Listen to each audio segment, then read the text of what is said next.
Otep, frère Kémite. Bertie le Kamite, votre frère. Donc là, je suis au Collège de France. Le siège ici des élites. La plupart des grandes élites sont passées par ce grand collège. Il y a quelque chose que j'ai découvert ici la dernière fois quand je passais par là avec l'un de mes mentors. Ici, Lasconi.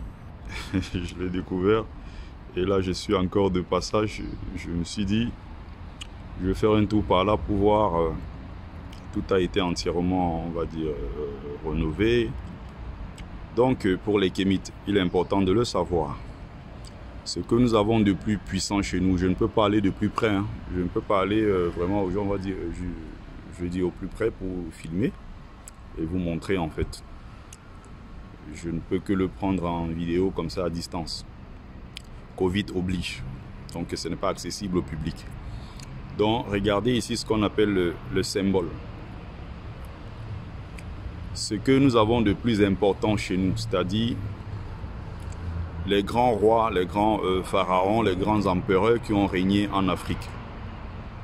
C'est-à-dire ce qui y a de symboliquement plus puissant, ce qui y a de plus important en termes de personnalité en Afrique, le continent noir, sont ces mêmes, voilà, qui sont du côté plutôt de l'Occident, piétinés. Je voudrais que vous-même preniez le temps de bien analyser cette stèle. Regardez très bien cette statue. Regardez, vous avez en bas la tête, n'est-ce pas, d'un pharaon, a priori Ramsès II. Et vous avez au-dessus Jean-François Champollion. C'est un Français qui a immigré là-bas à l'époque pour étudier. Donc c'est lui qui a, on dit en fait que c'est lui qui avait déchiffré l'hiéroglyphe. Donc c'est clair qu'il y a des gens qui l'ont fait des milliers d'années avant lui. Donc Jean-François Champollion ici, un autre symbole de la France, l'un des plus grands intellectuels de son époque, aussi un intellectuel honnête. Donc c'est lui qui va déchiffrer les hiéroglyphes.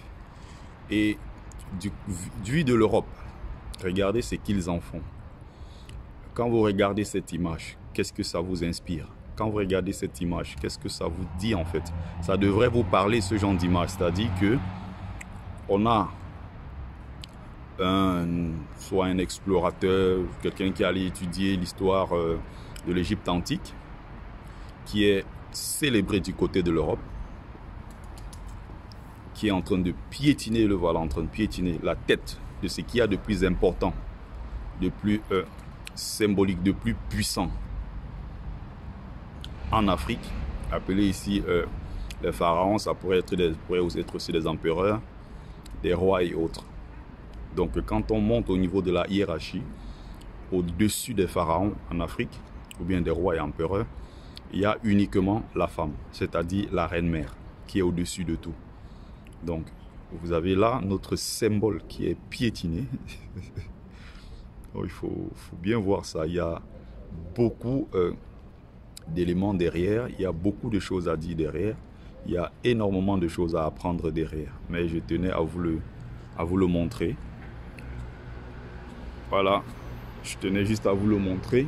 Et en haut, vous allez voir, on est là au Collège de France, que je me tienne encore bien, pour que vous puissiez voir. C'est ici que la plupart des grands d'ailleurs qui ont dirigé ce pays ont été enseignés, beaucoup sont passés par là. Donc on est dans le 5e arrondissement de Paris. Je suis en train d'aller... Donc vous avez également ici Claude Bernard. C'est très important ces images. C'est des coins qui devraient être visités par des nègres. Au lieu de rester à Châteauroux, manger les ailes de poulet et crier, il faut souvent amener vos enfants découvrir ce genre d'endroit, ce lieu. Vous avez bien vu, c'est la rue. C'est la rue des écoles. C'est pas pour rien qu'ils disent rue des écoles. C'est ici qu'on a formé la plupart des grands intellectuels, des présidents de la République, des écrivains, des philosophes. La plupart ont été formés ici. Et de l'autre côté, vous avez juste la Sorbonne. Je passerai par là tout à l'heure. Je vais faire certainement une petite vidéo par là. Vous avez ici Square Auguste Marietta Pacha, égyptologue. Quelque chose de curieux.